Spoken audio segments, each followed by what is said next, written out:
Actually matagal na 'to, eh, pero anuhin na ayan.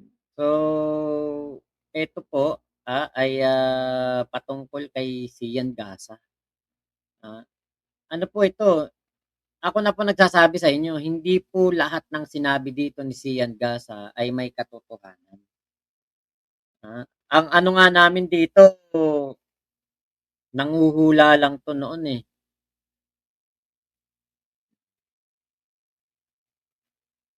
Actually nung lumabas 'tong video na 'to nakikulaong pa ako, eh. Tignan lang natin, kung eto Good day, everyone. This is Sian S. Gaza, and welcome to the Facebook modus operandi of Francis Leo Marcos. The big question mark sa lahat is, ano ba talaga yung tunay na motibo? What's the real deal behind all the social media stunts, the social media publicity, the social media propaganda of this Francis Leo Marcos? Ano ba talaga yung tunay na dahilan siyan kung bakit out of nowhere biglang may lumabas na nagpapanggap na miyembro ng powerful Marcos family by the name of Francis Leo Marcos, tak ng bigas, bigas. Ano ba talaga? Sino ba talaga siya? Para saan ba talaga siya? Ano talaga yung motibo niya kung bakit niya ginagawa ang lahat ng ito siyan? Bigyan mo ng klaro. May klaro sa amin, oy. Okay? Akala niyong lahat. Okay? Ang isip ng lahat is, this is some sort of a political propaganda in preparation of the 2022 elections dahil siya itatakbong isang senador. Diyan kayo nagkakamali. Diyan nagkakamali si Sian Gasa. Diyan nagkakamali si Sian Gasa. Bakit? Yun ang talagang dahilan. Yun talaga. 2022 election, wala pong ibang dahilan kundi 2022 election. Nanggaling na sa bunganga ni Sian. Actually, na-debunk na ilang beses na to na-debunk. Na-debunk na to ni Bungo, na-debunk ko na to, na-debunk na to ni Takero. Ang dami nang nag-debunk dito kay Sian Gasa. Pero uulitin ko lang po, this is for 2022, yung paglabas talaga ni Culaong. Bakit ko alam? Yung mismong tao na nagbi-build up kay Culaong, yun mismo ang nakausap ko. And now, galit na sa kanya si Culaong. Magkagalit na sila ni Culaong.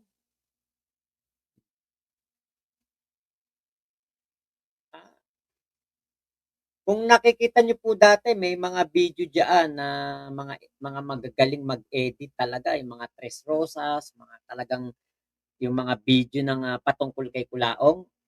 Yun yung mismong nakausap ko. Kaya maling-mali itong si Sian dito, eh.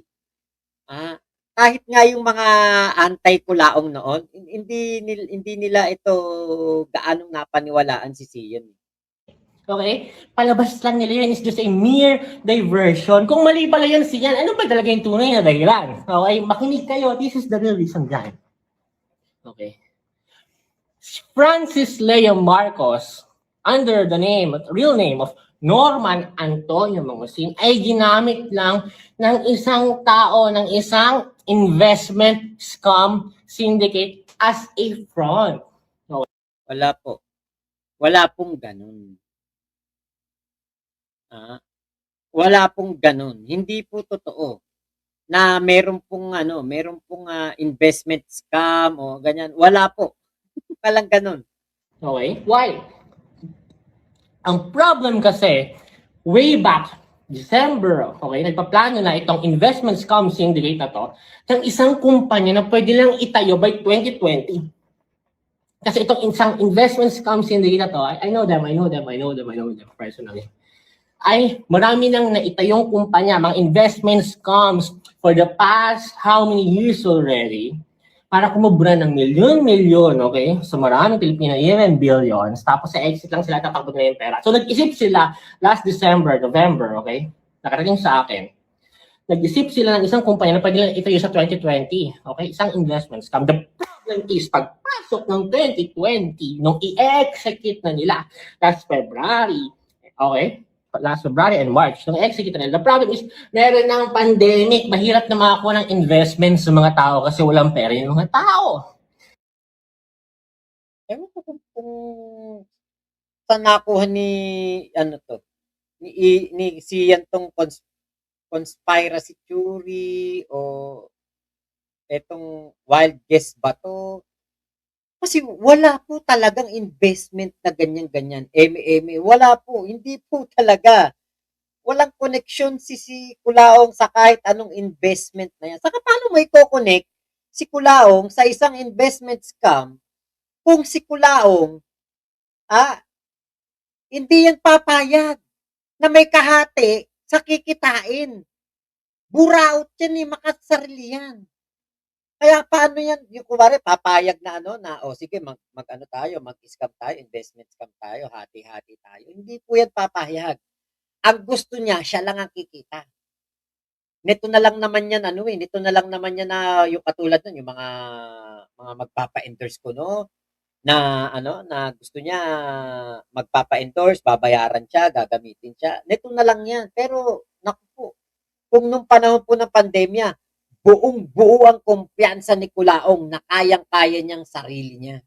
Okay? And this is investment scam syndicate. Naisip nila, okay, to take advantage of this COVID-19 pandemic. Okay? At gumamit ng isang fraud na papalabasin nila, i-build nila, ipapackage nila as an icon, as a philanthropist. Okay?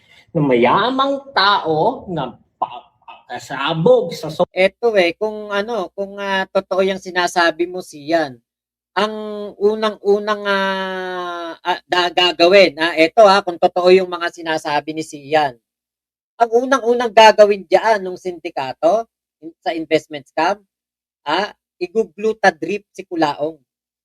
Kasi para maniwala ang tao na mayaman yan, dapat maputi yan. Pangalawa, ipaparenovate ang mukha niyan. Kung totoo yan. Hindi ganyan ang ilong ng mayaman. Kahit na anong puti ng ngipin mo, kung ang ilong mo, busarga,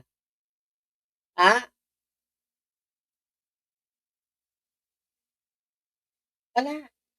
Hindi ka papaniwalaan. Kaya nga hati ang tao noon eh. May pro-Kulaong at may anti-Kulaong. Bakit? Kasi hindi lahat naniwala kay Kulaong. Kaya kung ipapackage yan na mayaman, dapat full renovation. Putangin na, maganda pa ako dyan eh. Makinis pa ako dyan. Maganda pa ilong ko dyan.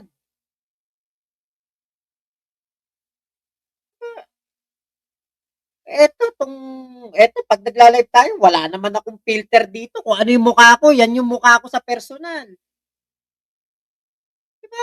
Kaya ito si Sian Gasan, nako, maling-mali po to. Actually, ilang beses ko na itong na-vlog, pero kasi meron na namang mga umaano eh. May mga nagsasabi na naman, tao daw ng sindikato si Kulaong, may protector daw na malaking tao. Wala. Wala. Hindi po totoo yun. Sa social media world. Okay? Na tumutulong, pero gagamitin lang nila ito as a weapon. Okay? Hindi kasi alam ni Sian Gasa na si Kulaong walang pera. Nung lumabas yan, nung pandemic, ubus na yung 300 milyon na pinondo sa kanya. Ito, ang ano niyan, 300 million unang bigay, pangalawang bigay 300 million, pangatlong bigay 400 million. Ngayon, yung 300 million, nakapagpa-veneers, nakapagpa doon sa dermatologica, doon sa ano, stem cell. Nakapagpa-stem cell, nakapag-asawa ng eto ano pa rin to, hindi pa rin confirmed. Yung sa kay Mayu Murakami, hindi pa rin confirmed talaga na yan ay asawa. Ah, yun yung mga pinagkagastusan. Baka nga yung kasal, sinasabi niya 17 million ba, 30 million kasal niya. Baka totoo nga yun. Kasi nga meron siyang 300 million nun. Pagpalagan natin overall, nakagastos siya ng 100 milyon doon sa una niyang 300 million na nahawakan. O yung 200 million, alam niyo kung saan dinala. Ubos, pati pantubos. Kaya nung lumabas si Kulaong, noong panahon ng pandemya, wala na po siyang pera noon. And may duda na sa kanya yung si Bernard Yong. Kaya hindi na ibinigay yung another 300 million. Bakit? Lumabas na yung mga mga human trafficking na case na yun. Saka pinatignan siya o nakita talagang siya si Norman Mangusin, hindi siya Marcos. 'Di ba? Kung totoo to sinasabi ni Sia, ang unang-unang ipapa-renovate diyan, mukha, balat. Kasi para ikay mag-complete package as mayaman, dapat mukha kang mayaman, hindi yung mukha kang tamulmul. Para ma-execute yung scam na gagawin nila. At ang ginamit nilang front is si Francis Leo Marcos. Bakit biglang sumabog si Francis Leo Marcos out of nowhere? Bakit ganun nila yung social media mileage siya? Sobrang bilis! In just a matter of overnight, boom! Meron na agad icon na Francis Leo Marcos. Meron agad online personality na Francis Leo Marcos. Why? Dahil nga, walang ginagawa ang mga tao nung panahon ng pandemya. Ikaw ba naman makarinig ka namimigay ng bigas? Hindi mo ba titignan kung sino yun? Nung panahon na yun, kailangan ng tao ng bigas. Malaking tulong yung magkabigas ka. Diba? Parang sci-fi movie yung inaano ni Sian. Because this investment scam syndicate paid, alright, 200 is paying 220,000 per month. Doon sa isang tao, nakilala ko rin, okay? Doon sa isang tao na may hawak ng multiple DDS pages. Kaya kung may isip ninyo, di ba kayo nagtataka? Yung mga videos and live, okay, and all other, ini-edit pa talaga nila mismo. Yung mga live ni Francis Leo Marcos, tapos ini-edit pa nila. Di ba kayo nagtataka? Bakit lahat uploaded to different pages? At pag chinek mo lahat ng pages na yun, ito yung mga DDS pages. Na sobrang tindi ng mileage na umaabot talaga ng how many views? 5 million views, 10 million views, 300,000 reacts, 200,000 reacts. It's a well-executed plan between the investment scam syndicate, okay, and this particular person, si Mr. DDS Pages. Nagbabayad itong investment scam syndicate kay Mr. DDS Pages ng 220,000 per month. That's their contract.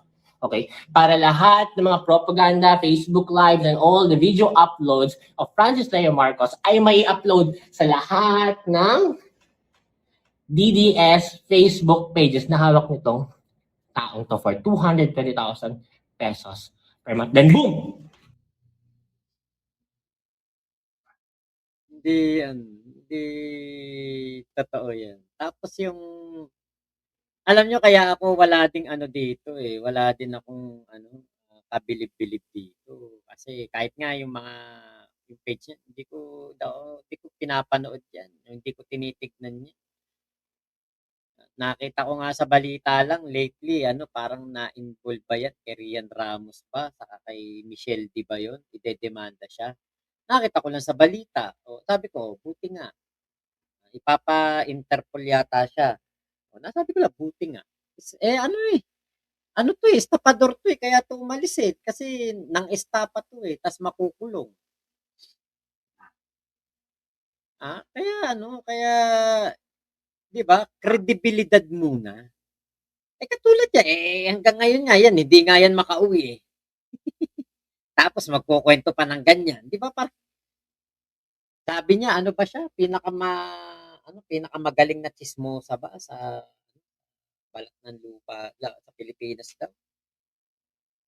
Wala kang kredibilidad kasi tinatakbuhan mo nga yung batas There's this Francis Leo Marcos. Ang ginagamit nilang props, okay, take note, ang ginagamit nila ngayon na strategy, okay, is binabanatan nila yung puso ng masa. That's the reason why ito na rin yung tinarget nila, yung mga DDS pages. Kasi masang-masa to. Alam niyo, may mga DDS, tama? Hindi na natin kailangan i-elaborate. Alright? Ang mga DDS, madali ito makuha emosyon. Pag ganyan may tumutulong, basta tumutulong, bla bla bla, wala naman kailangan, samba yan, samba, okay? Cool to yan eh. Cool to yan. So ngayon, yung nakuha nila yung mass base na yun, as followers ni Francis Leo Marcos, boom! Parang biglang may isang kulto, si FLM. Na siya naman talaga si Norman Antonio Mangusin. Na yung strategy nila. Kaya yung ginagawa nila is, kinukuha nila yung puntarili yung masa, tutulong yung masa. Sino may gusto ng bigas? Truck ng bigas. Pero ito, Sige, kung totoo yung sabi mo si Yan, ba't nakulong? Ba't nakulong nung pandemya? 3 taon pa at 7 buwan. Hindi mo ba alam lahat ng mga kakampi ni Digong noon nakakalaya? Lahat ng mga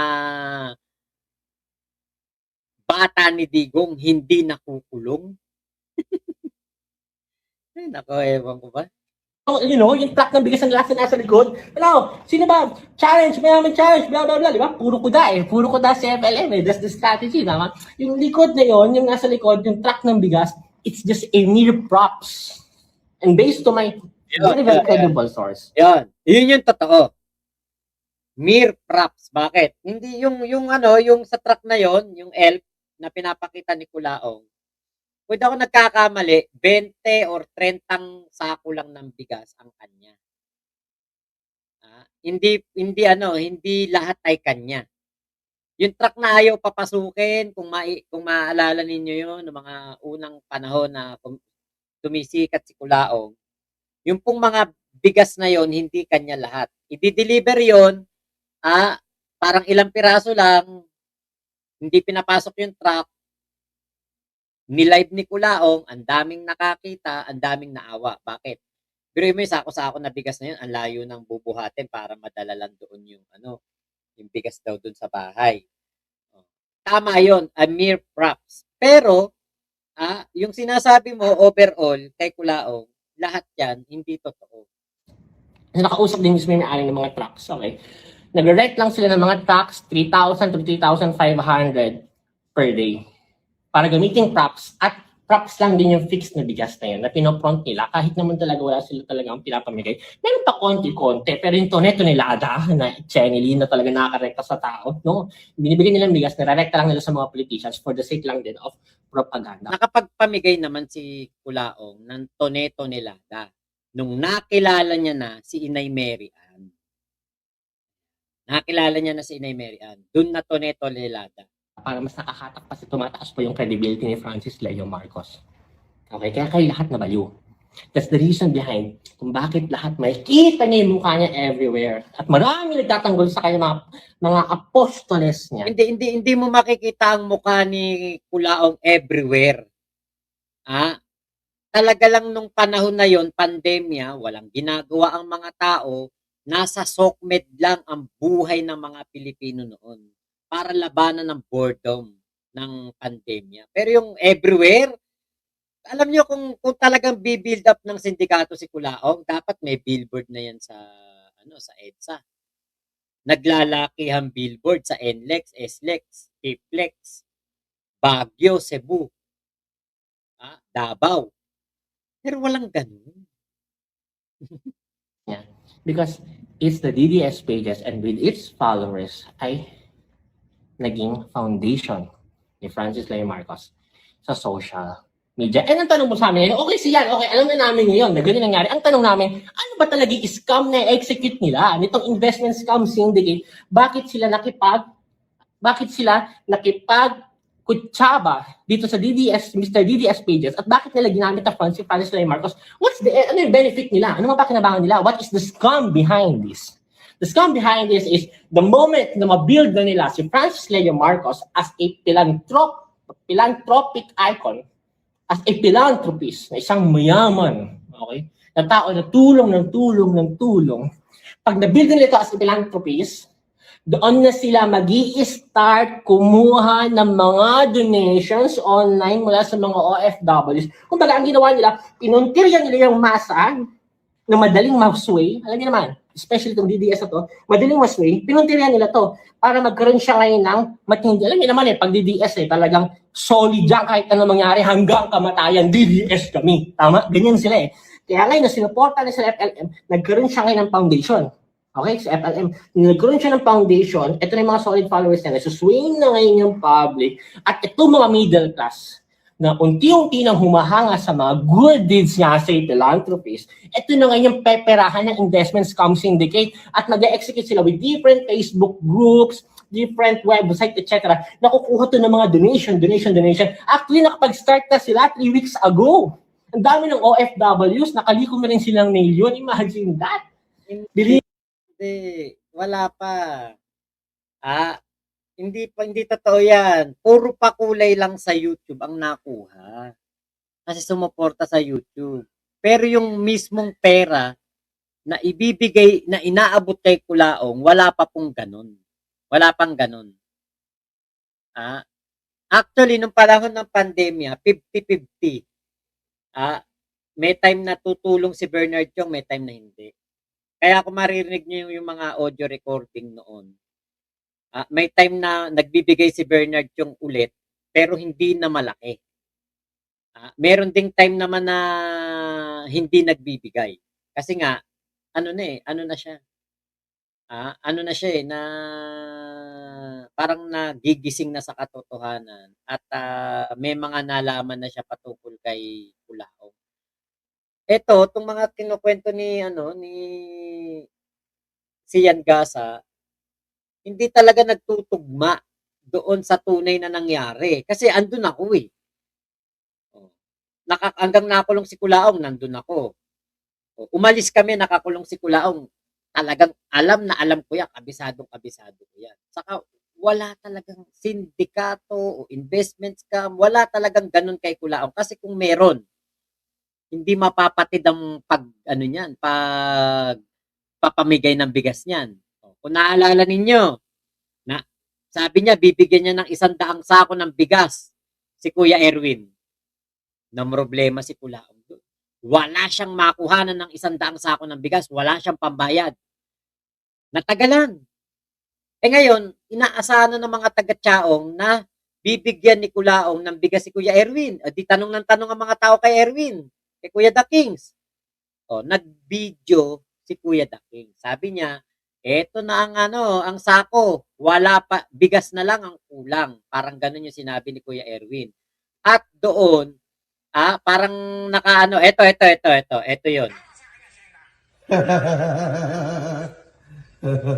Hanapin mo nga to. Hanapin mo to, Romy Diaz na to. Yes po. Romy Diaz Jr. Junior ba to? O basta kung sino man tong tao na to. Sige po. Gusto ko ang pagkatao mo. Ang anas mo, matindi. Yung kotse mo nakasanla, pare koy. Huwag mo nang ipatubos sa akin yan. Huwag na, pare koy. Pero yung 100 ka ba? Pumunta ka dito. Bibigyan kita. Nahuli mo ang kilitiko, Romy Diaz. Nahuli mo! Bahala ka na sa mga kababayan mo dyan, sa mga nasasakupan mo, dahil sinabi mo kanina sa live mo na sana makarating ang tulong ko sa Tiaong Quezon. Pues, ngayon pa lang, pinararating ko na. Kumuha ka na ng paso sa barangay. Pumunta ka rito sa Maynila. At magdala ka ng sasakyan. Yung kakasya 100 kaban. Binibigyan kita ng 100 kaban para dyan sa mga kabarangay mo kung saan ka nakatira. That 100 kaban, it is upon your disposal, which is dapat pakinabangan din ng iyong mga kababayang mahihirap dyan. Mabuhay ka, Romy Diaz! Mating na ang 100 sako! Bigas na lang ang ulang!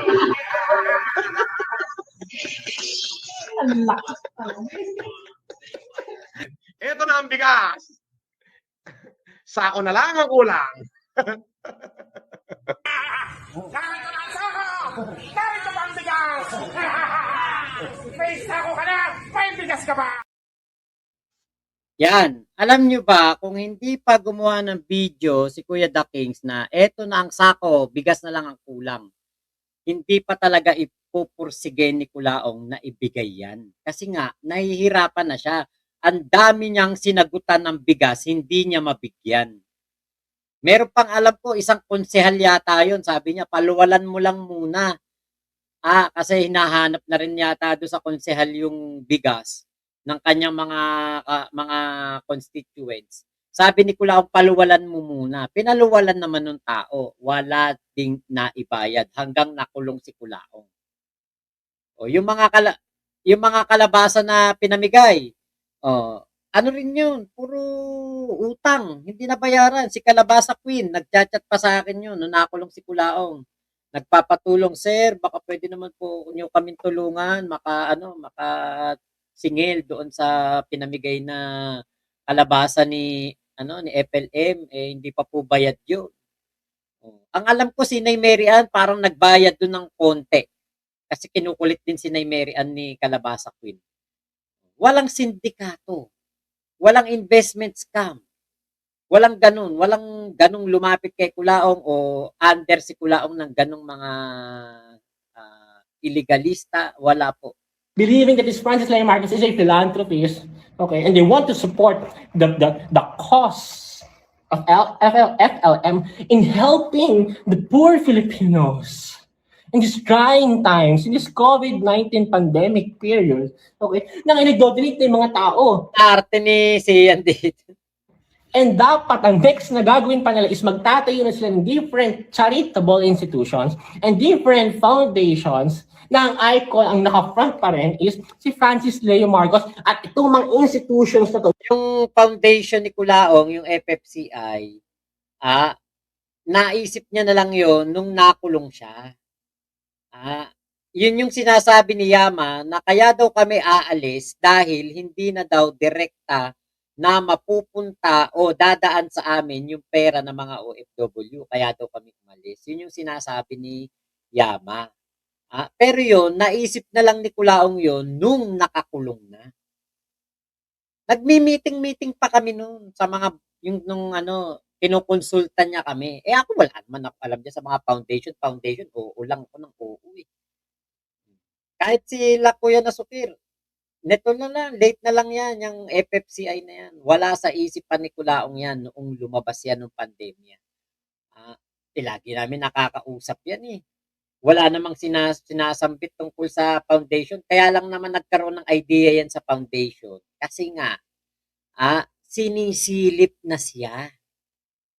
Nasisilip na siya sa mga humanitarian niya. Nag-humanitarian kayo pero wala kayong wala kayong SEC registered. Doon na nakaisip si Kulaong na magpa-SEC registered. Sa to, charity foundations na to, ito yung kukuha ng marami pang donations na million donations mula sa mga company, etc. sa mga mayaman, donation. Tapos online din, okay? Online execution sa mga OFW and middle classes na gustong tumulong sa cause at napahanga na rin ni Francis Leo Marcos, bumilib na sila, kukuha rin ng donation. At yung million na donation na yun na dumadaan through different medium like this foundation na i-register nila sa SEC as non-profit organization, this blah blah brotherhood, this blah blah and all online, basta anything na makakakubra sila ng donation in the fastest way possible and also in the legal way, okay, by incorporating it. Nakakuha ng donation, pero yung kasing mga donation na yun, hindi dahil sa foundation. Si Kulaong, meron niyang hotline bling gabi-gabi. May cellphone, dyan yan umaariba. Ang live noon, gabi-gabi, madaling araw. Bakit? Umaga sa Amerika. Doon nagpapadala ang mga tao noon. Pero hindi sa foundation. Hindi nga gusto ni Kulaong yung foundation talaga. Alam niyo kung bakit? Mamomonitor ang galaw ng FFCI. Kaya lang, dahil nga naku-question na si Kulaong, napilitan siya. Kailangan na nilang magpa-SEC registered. Kasi kung hindi, yung kasing volunteers against, mga ganon, yung ni Kulaong, yung ginamit nung nakaraan.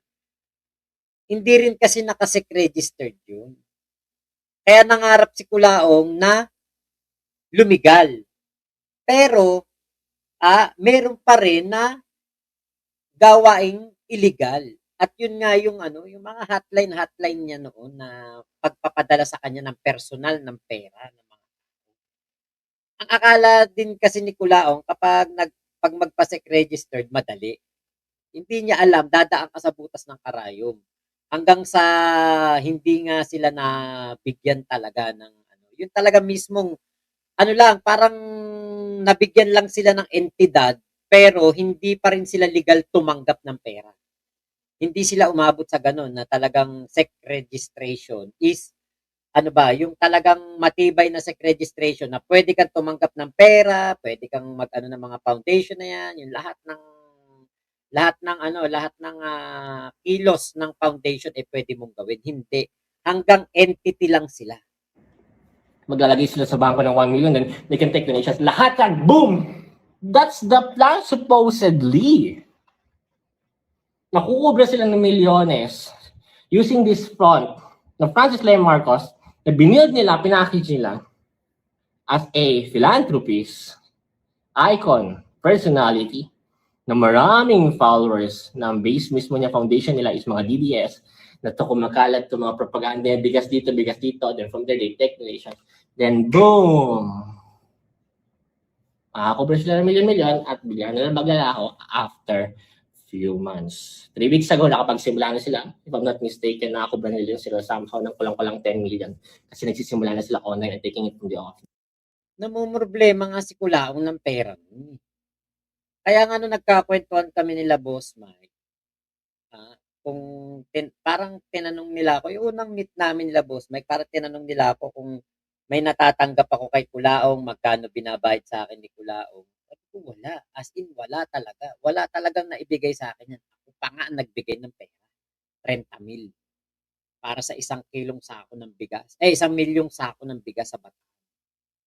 Kaya eto, nadala lang ni Sian Gasa sa talent, yung drama acting, audience impact, yun lang. Nadala lang doon kaya nagmukhang totoo. Pero kasi kami noon, kahit anong sabihin namin hindi totoo yung sinasabi ni Sian Gasa, wala namang maniniwala sa amin eh. Kasi sino ba naman kami? Eto Sian Gasa na to.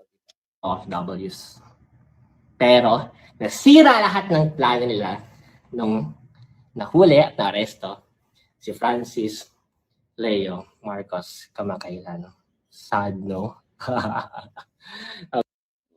Wala pong sindikato talaga si Kulaong na sumusuporta sa kanya. Kasi unang-una nga, kung may sindikato talagang sumusuporta kay Kulaong, hindi na yan paabutin pa sa makukulong.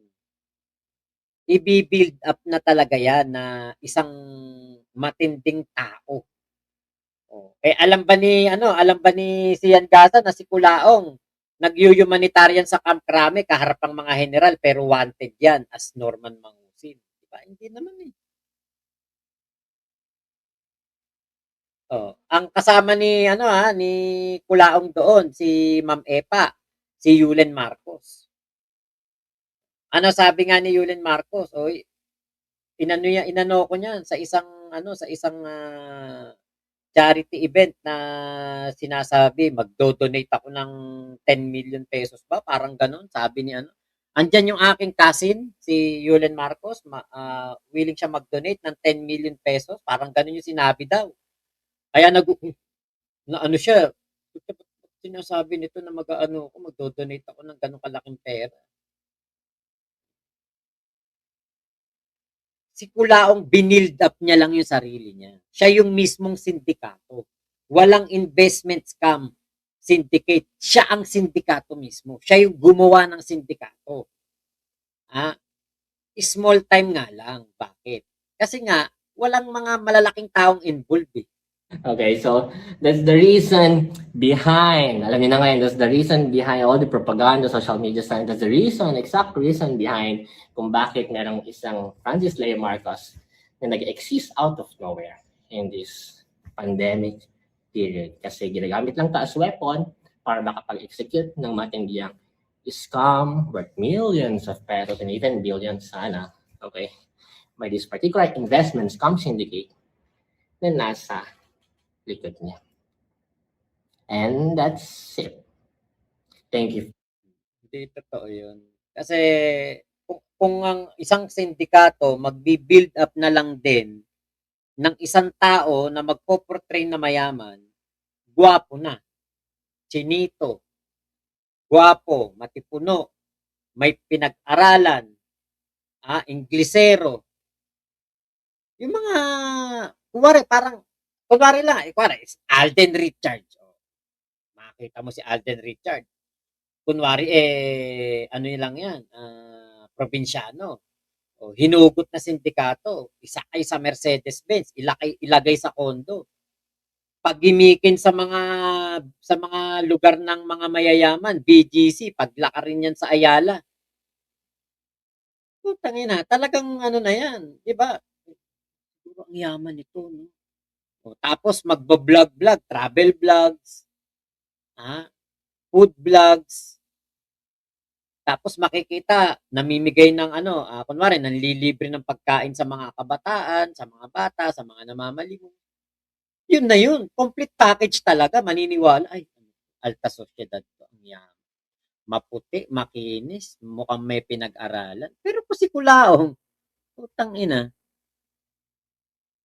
ah, hindi makukuha yung talagang puso ng lahat ng Pilipino, may magdududa. Ang sindikato ba susugal sa ganyan na mukhang tambutso yung ilong? You were so lucky Kulaong isn't close to good looking. Tama, yun nga po sabi ko nga what more pa kaya kung si Kulaong napaka-pogi. Putya, di lalong mas marami naloko yan, di ba? Ate Molex? Oh, tuwan-tuwa si Kuya Richard Mansilungan, parang gusto niya siya yung sabihan ko ng pogi. At least may Richard ang Yes, di ba? Richard Gomez, Richard ano pangalan to? Si Richard Gutierrez. Alden Richards, di ba? Puro mga pogi daw yung mga may pangalang Richards. How the men, kaya dapat talaga wag natin iboto si Tulfo, nakikisawsaw ng walang alam. Eto si Sian, nakisawsaw lang din yan. For the clout lang din, nangula lang. Kami, kaya nga, naku, sabi ko, ano ka maniniwala kay Sian? Nagtatakbo nga yan sa sarili niyang kaso. Nagtatakbo dahil may kaso. Pink Butterfly, parang 50-50 yata. Kalbo, Kuya Mac, gaano naman katotoo na nakapagbigay si Kulaong ng okay, hindi po totoo 'yon, hindi po totoo 'yon. Nakausap ko mismo si Vic Lorenzo, hindi po totoo 'yon. So maraming salamat po ingat po kayo, nasaan mang panig kayo ng mundo, Momo Chup Chup, love you, God bless us all, Pilipinas, God first.